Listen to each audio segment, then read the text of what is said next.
everyone, I am Sandra Elisa Loofbourow, the Tasting Room Director at The Crown, and this is Understanding Espresso. Thanks for joining me today. The Crown, as you may know, is an open source coffee and education center located at 2523 Broadway in Uptown Oakland. Please come visit us anytime. Royal Coffee is a Bay Area green coffee importer, and it's the Crown's parent company. You're already on our website, so take a look around and see if there are any coffees, classes, or events that you may be interested in. So today we're going to be taking a deep dive into understanding espresso. After attending this course, students should be able to explain what defines espresso, identify the most important tools of the trade and parts of the espresso machine, understand the variables to control when pulling espresso, and be able to list a basic espresso menu. Before we get too deep into the technical aspects of espresso, I want to talk about the history of espresso. By the 19th century, coffee was already a part of daily life. However, with the progress of industrialization and the advent of steam power, there was a new drive to make products and goods more efficiently. And starting as early as the 1800s, there was a series of patents for what would eventually become the espresso machine. The first machine to break into popular consciousness was Desiderio Pavoni's The Ideale, which is pictured here on the left. It made a splash at the 1906 World Fair, and it was there that Cafe Espresso was born. Pavoni's successful marketing made the word espresso come to mean coffee that was made quickly and expressly for the person who ordered it. After this debut, espresso machines began to pop up all over Europe. Pier Terezio Arduino was a competitor of Pavoni's who also had incredible marketing skills. His memorable posters and propaganda further entrenched espresso into the Italian consciousness. You can see one of his iconic posters on the right side of the slide. Maybe you recognize it? I think it's really impressive that Arduino's images are still recognizable to us today.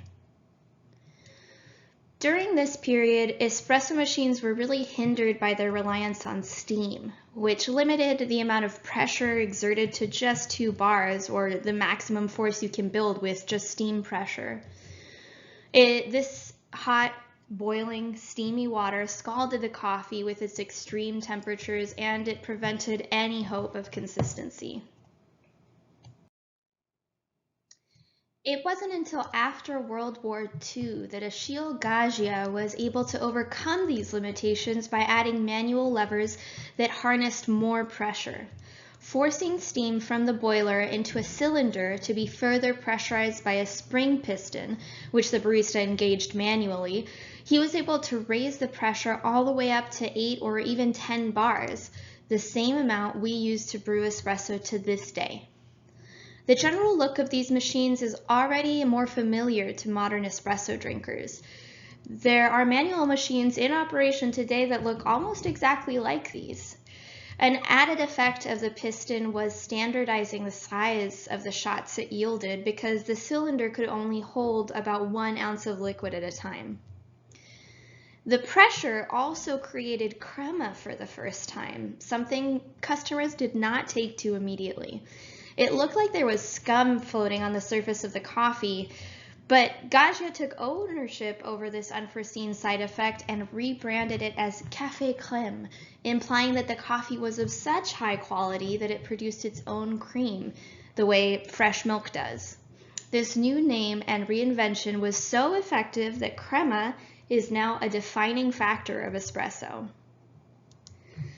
The next important advancement was made by Ernesto Valente and his company Faema, which is also still in operation today.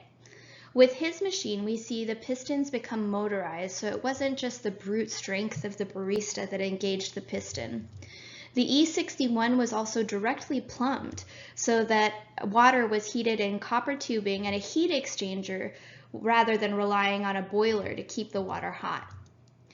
By this point, espresso had become an important part of Italian culture, where it remains relatively unchanged to this day. However, Italian espresso differs pretty significantly from what we in the specialty industry consider espresso.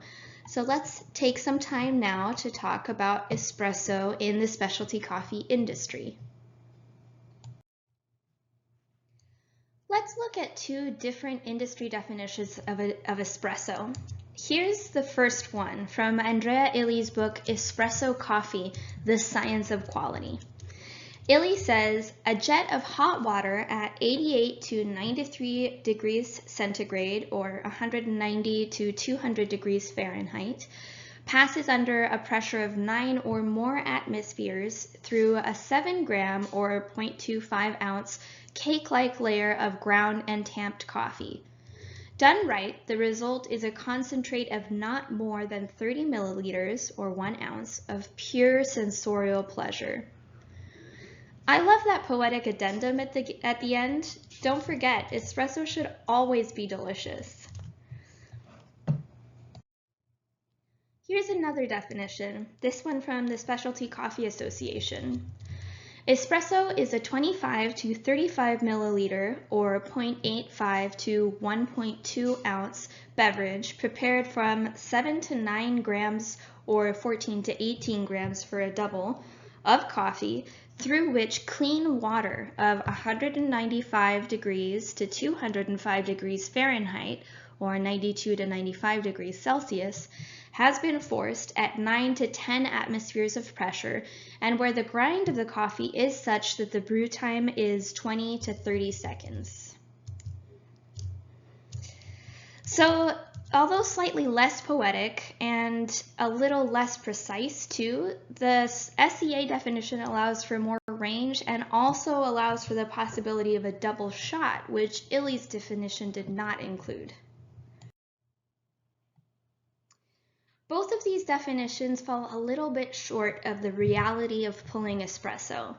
So let's take it back a couple steps and look at the basic requirements for what makes a specific coffee brew an espresso. First, it must be brewed under pressure, usually between 8 to 10 bars. Next, it must be finely ground and compressed. If you're not tamping your coffee, it's probably not espresso. It must be brewed with hot water. 195 degrees to 205 degrees Fahrenheit or 92 to 95 degrees centigrade is seen as an acceptable range, but baristas usually operate under a narrower range. About 199 to 203 degrees Fahrenheit is industry standard for espresso brewing.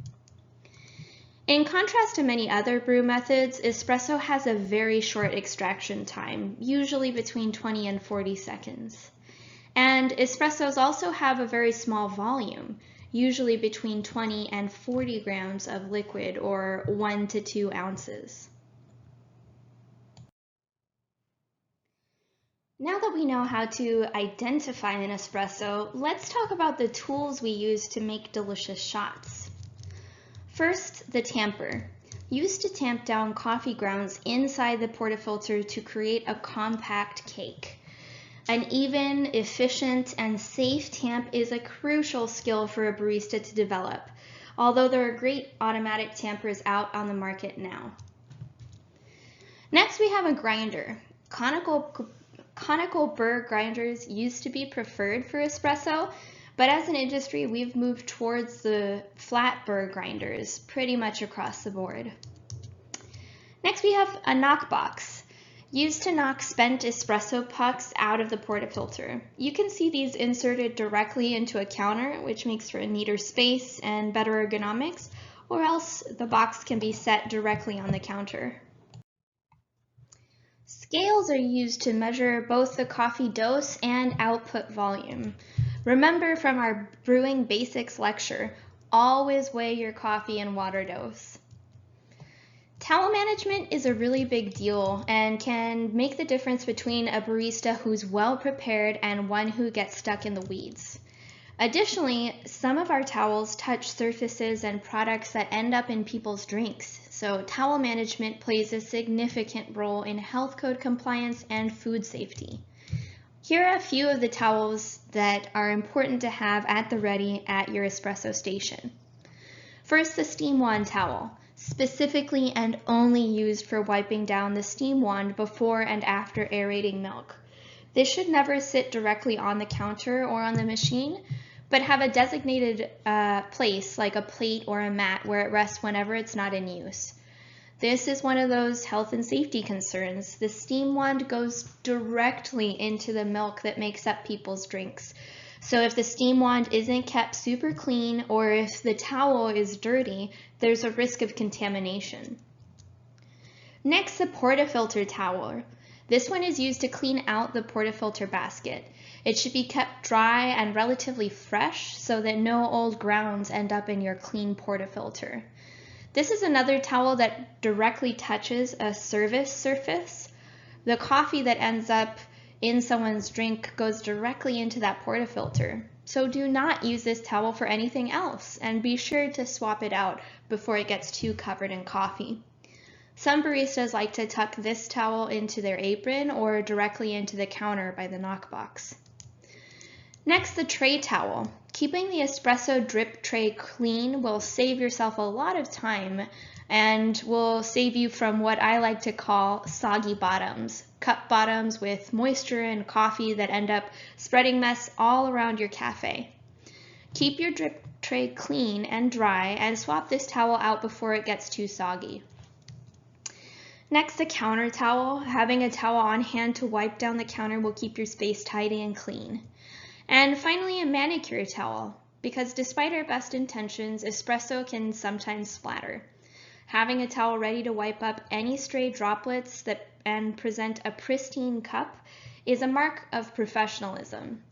Some folks like to wrap this towel up with rubber bands and leave it on the top of the espresso machine on a designated plate or mat for easy access. So remember, keep your towels organized and fresh, and you'll be set. Finally, one more tool we can use when dialing and brewing espresso is the refractometer. It's handy to have, but as always, rely on your palate first. It's important to note that in order to use a refractometer on espresso, you'll need a couple extra tools.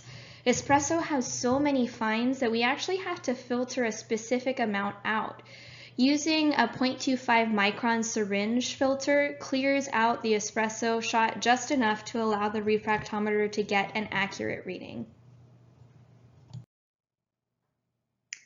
All right, next let's talk about our espresso machine. First, we have the portafilter. You can see it on this image to the right with the wooden portafilter handle. It's literally a portable filter. The body of the portafilter holds the filter in the basket.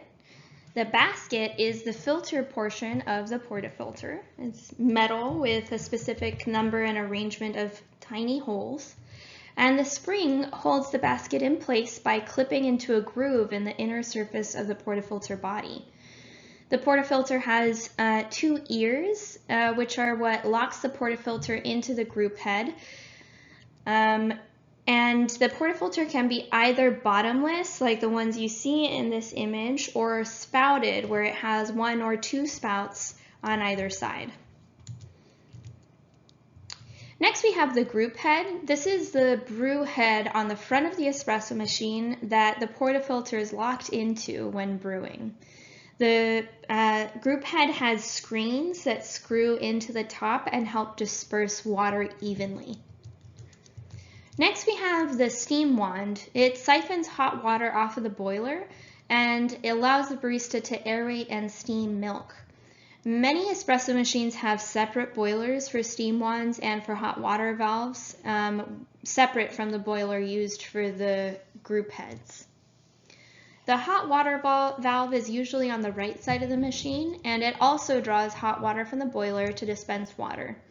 I highly recommend that you do not use this water for beverage making, as it will be extremely hot and may have mineral or milky residue from the steam wands. The boiler is inside of the espresso machine. Espresso machines can have one or multiple water boilers. It keeps a reservoir of hot water ready to be put into use for brewing and for steaming. The heating element is inside the boiler. It uses a PID controller to control the temperature and therefore the pressure inside the boiler. And then finally, the pump, which is used to push water through the group head and also to fill the boiler. There are a couple different kinds of espresso machines. There's a manual machine, like we talked about at the beginning, where the barista is using their physical prowess to engage a piston and build pressure over the brew head. There's also semi-automatic machines where the barista doesn't have to exert physical pressure, but does have to turn the machine, or rather tell the machine when to start and stop brewing. Then finally, there's automatic machines where the barista can program the espresso machine to start and stop at specific times or with specific volumes. And there are also fully automatic machines where the barista or brewer doesn't really have to do anything. We've collected all our tools, we know what we're brewing, so now, finally, let's go over the steps of successfully pulling an espresso. First, we've got to clean our portafilter. Make sure there's no stray grounds or any kind of residue. Remember your portafilter towel? Make sure it's dry and ready to do a good job.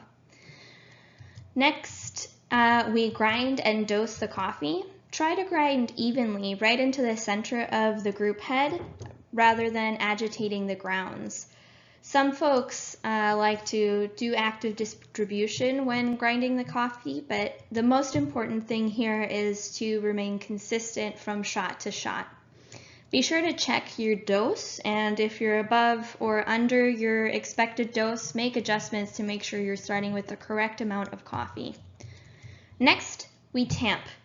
Remember to tamp evenly and flat. When tamping, we're not putting a whole bunch of downward pressure on the espresso. Don't use any more than 30 pounds of pressure. You can use a scale at home to test how much this is, but rest assured it's not as much as you might think.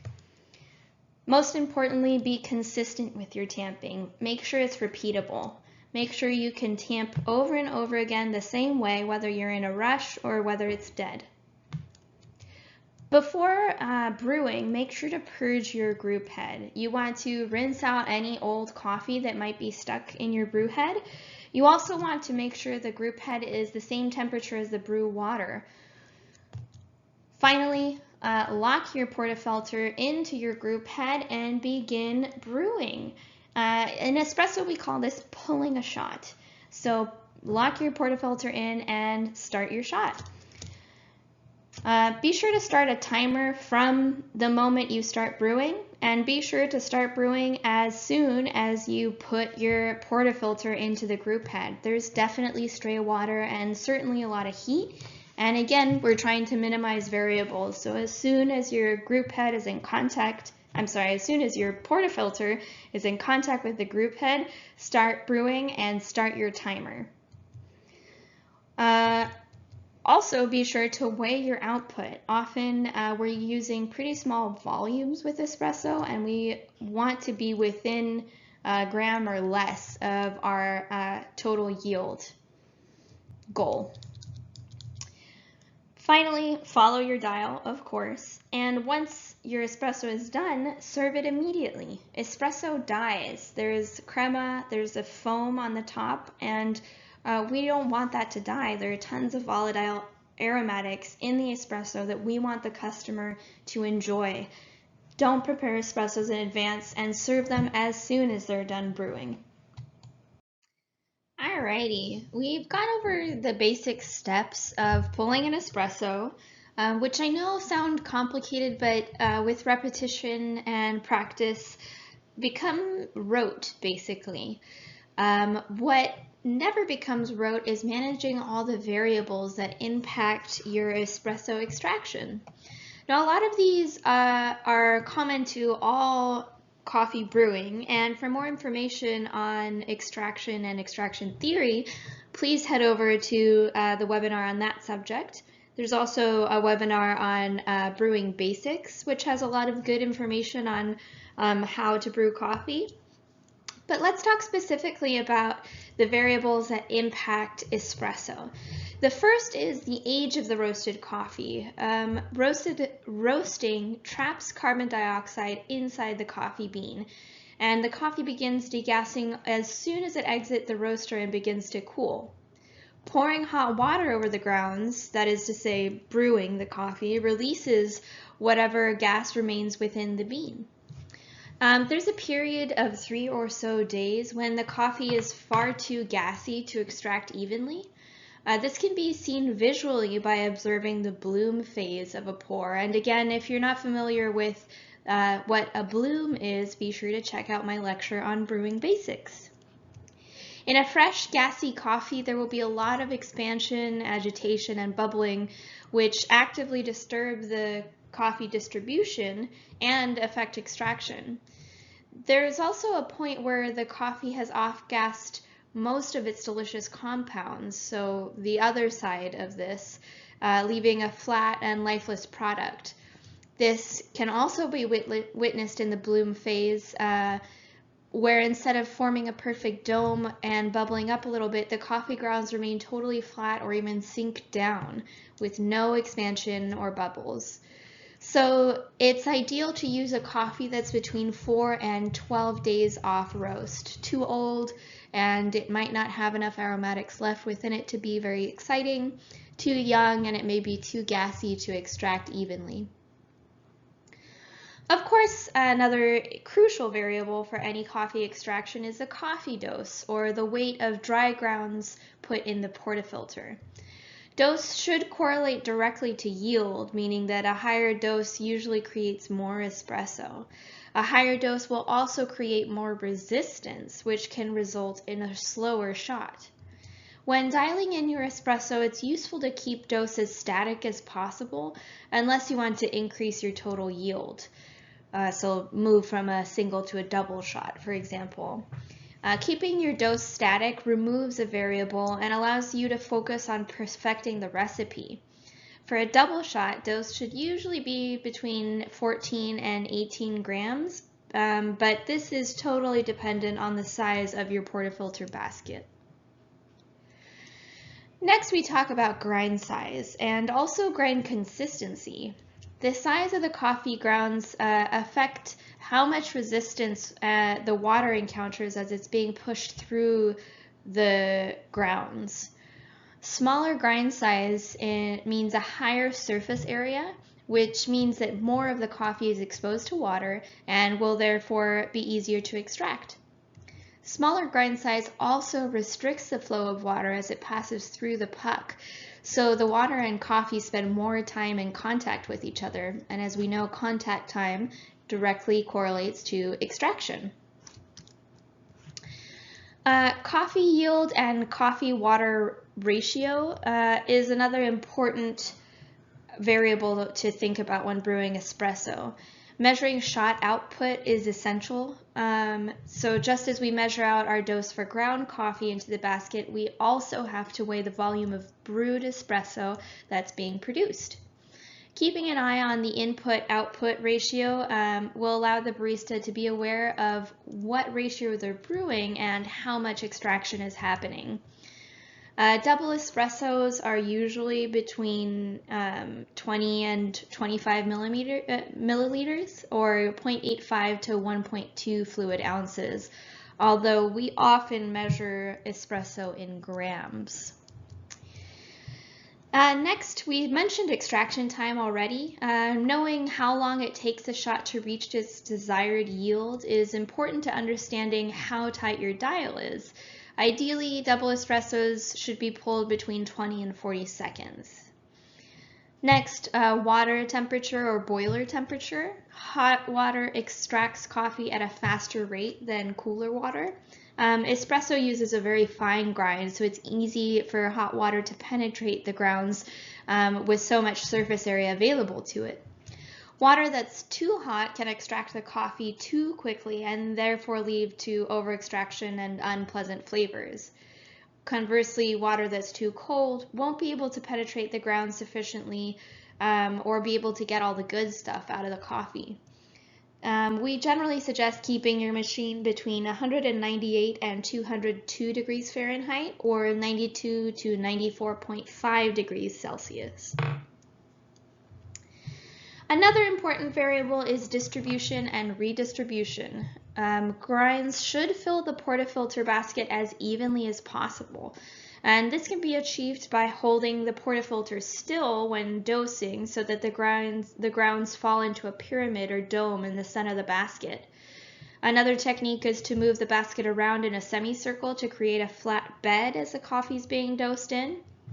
After the coffee's been dosed into the portafilter, though, you can redistribute the grounds by tapping, smoothing, or even using a distribution tool to even out the brew bed.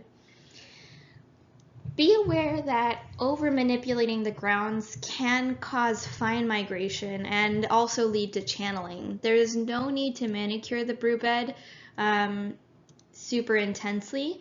But it can be really helpful for even extraction to do some redistribution of the coffee grounds.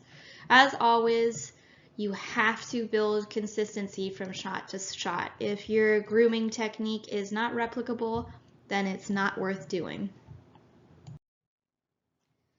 Now, there's a lot of vocabulary around brewing and extraction in general, and I encourage you to go to Royal's website to look at our various glossaries and take a look at some of the other on-demand classes that we're offering that explore some of the brewing vocabulary in depth.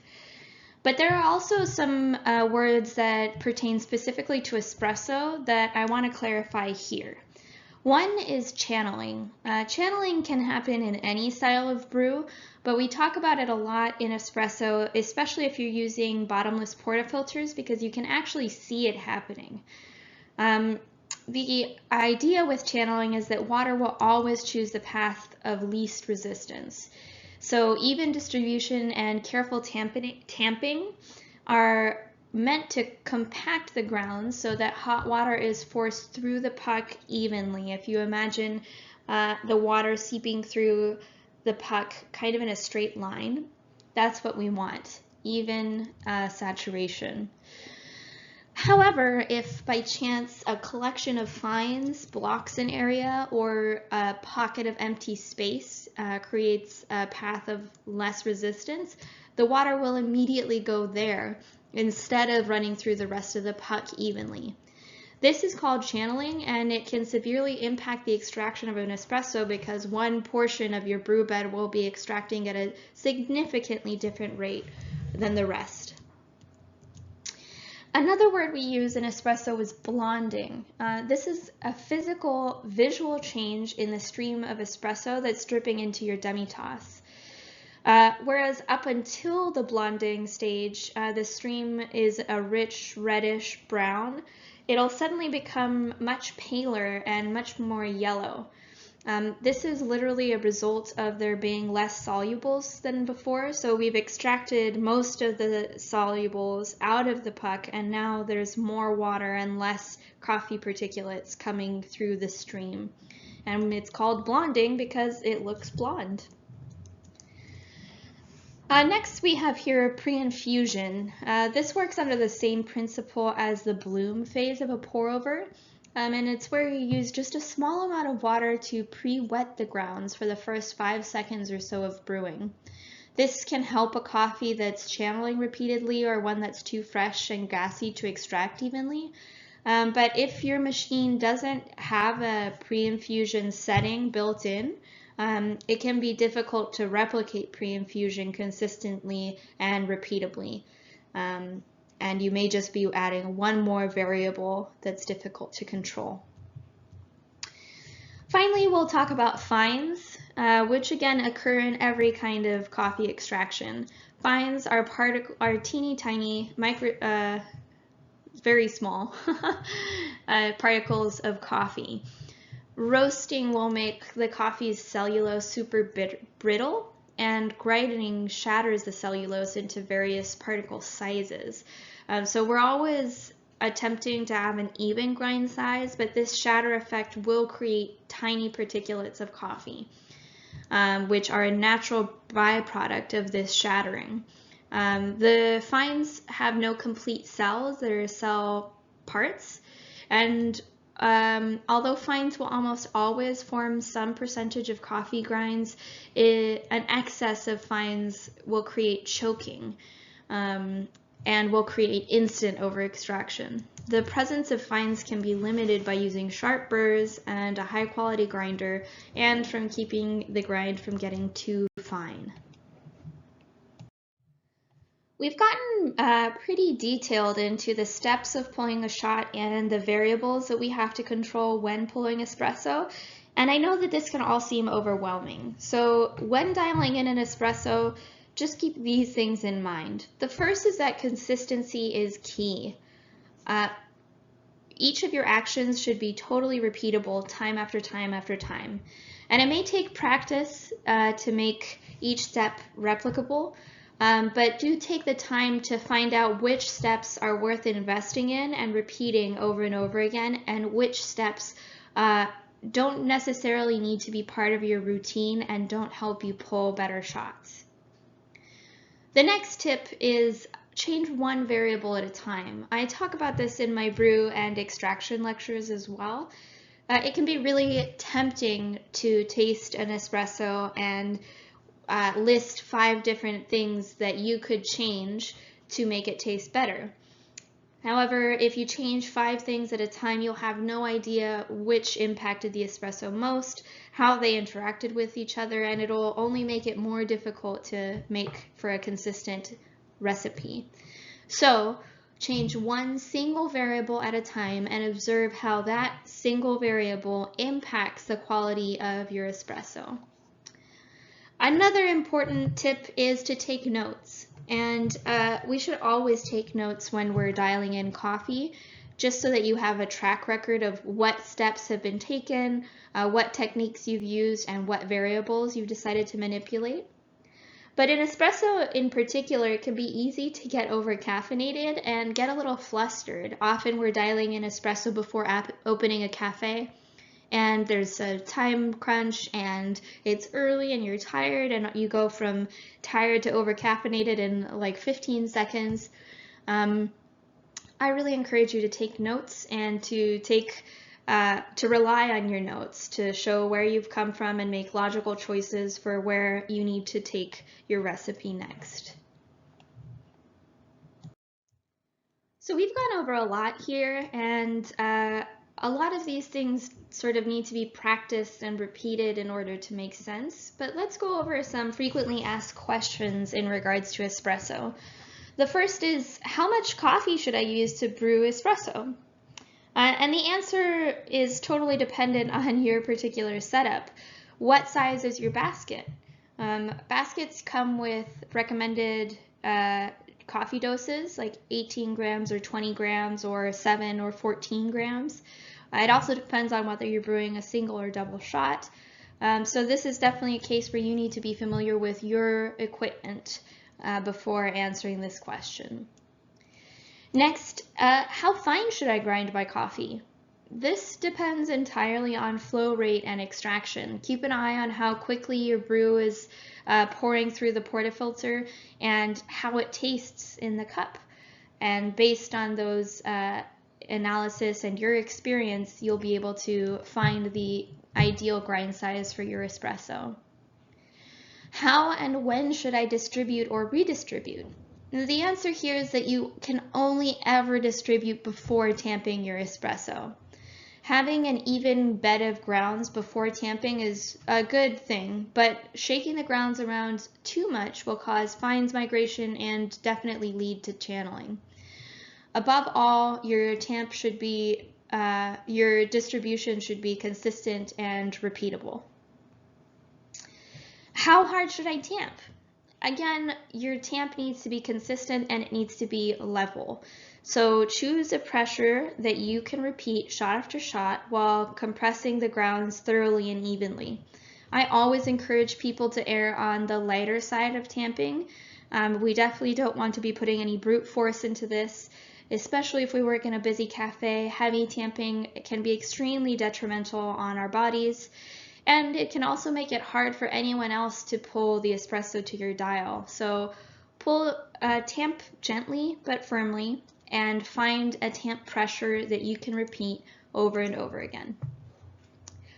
How long should a shot take to extract?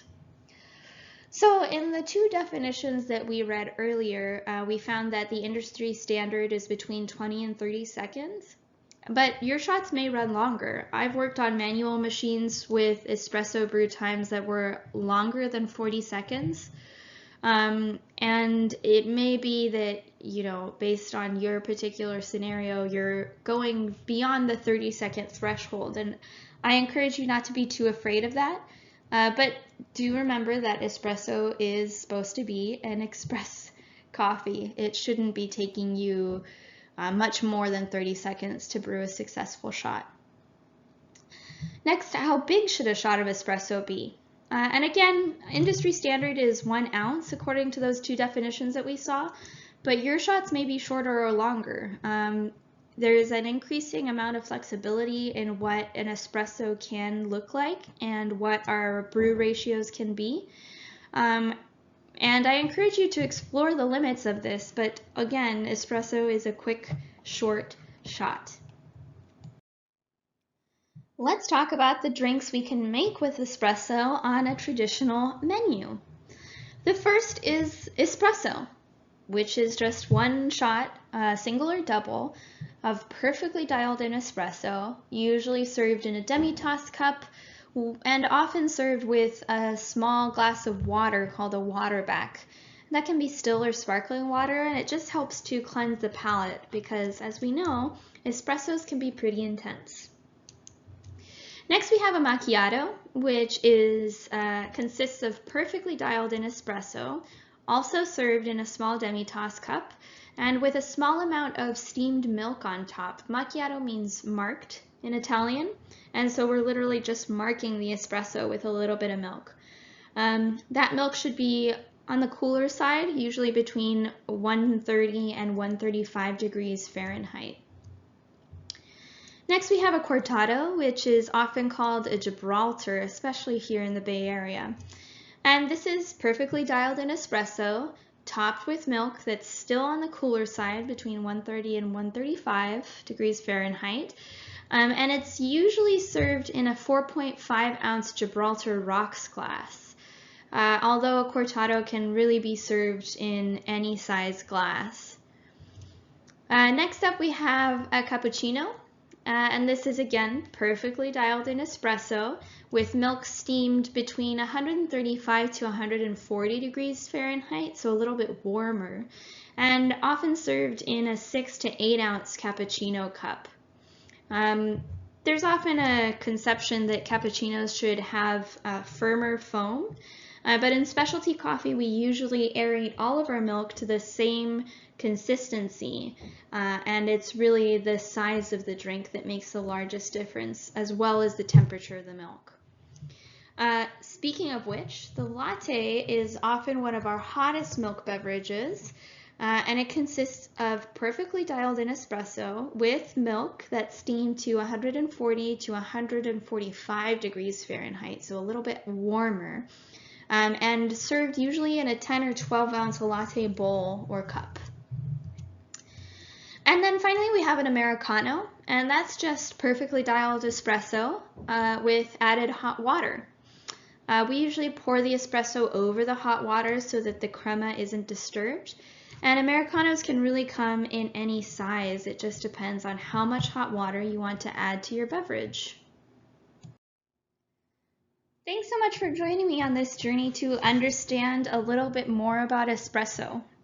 If you have any more questions or are curious to get more information, I highly encourage you to explore our website at www.royalcoffee.com. We have tons of articles about all kinds of topics. We do full analysis on all of our crown jewels.